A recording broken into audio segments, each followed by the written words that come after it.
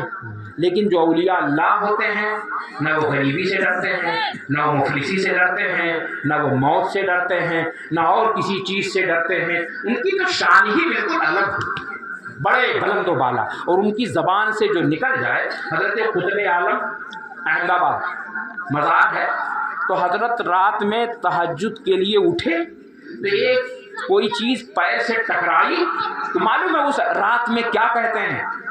کنکر ہے کہ پتھر ہے کہ لوہا ہے کہ لکڑ ہے کہ نہ جانے کیا۔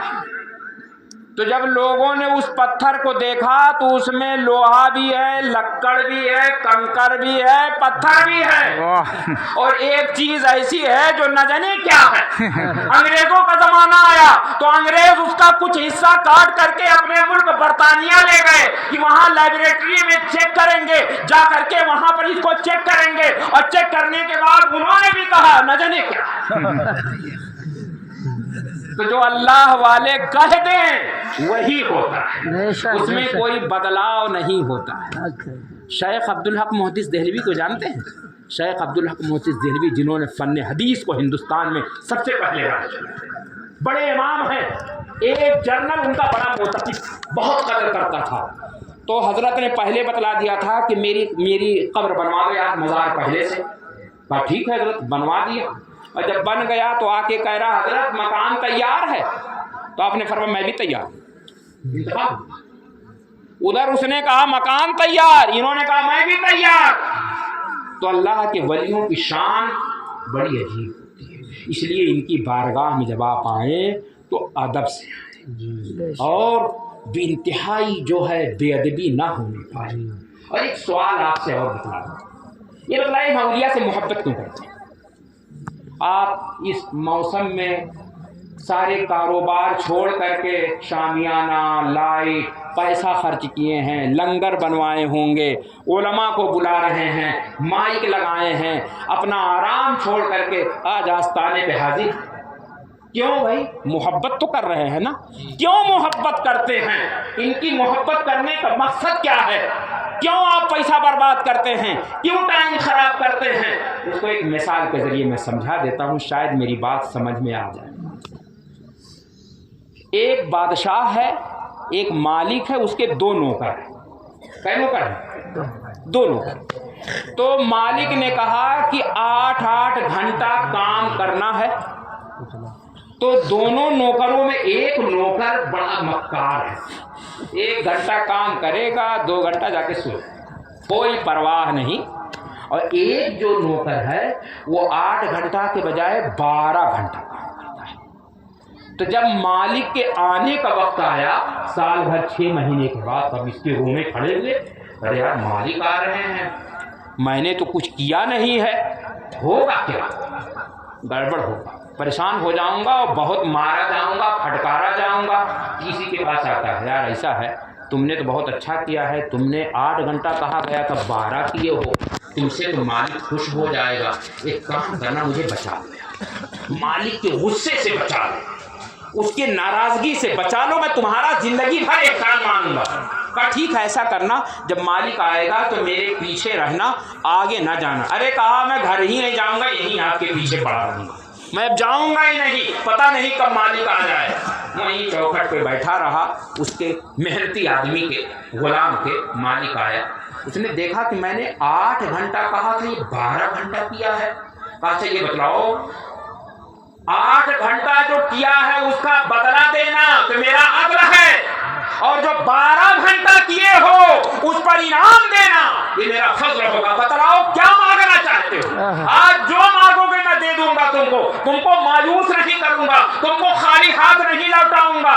اس نے کہا حضور مجھے کچھ چاہیے نہیں، میں نے تو محنت کیا ہے آپ کو خوش کرنے کے لیے، جب آپ مجھ سے خوش ہیں تو میں ایک انعام چاہتا ہوں، میرا یہ دوست کام چور، یہ ناکارہ، یہ جو ہے بالکل مجرم، اسی کو معاف کر دیجئے تو سب کام ہو جائے گا، مجھ کو اور کچھ نہیں۔ تو مالک نے کہا ٹھیک ہے تم کہہ رہے ہو تو ہم معاف کر دیتے ہیں، ورنہ معاف کے لائق نہیں تھا، اس لیے ہم تم کو اس کو بھی معاف کر دیتے ہیں۔ ایسے ہی جب کل قیامت کے دن غوث اعظم ہوں گے، خواجہ اجمیری ہوں گے، آپ کے حضرت نہر شاہ ہوں گے، جنہوں نے پوری زندگی رب کو راضی کرنے میں گزار دیا، جب اللہ پوچھے گا اے میرے بندو کیا چاہتے ہو، کیا انعام مانگتے ہو، تو جہاں انعام ملے گا وہ کہیں گے اے مولا انعام تو تو دے ہی رہا ہے، میں چند کام چوروں کو لایا ہوں مولا، انہیں معاف فرما دے مولا، ان کی خطاؤں کو مولا درگزر فرما دے مولا، ان کے گناہوں کو مولا بخش دے،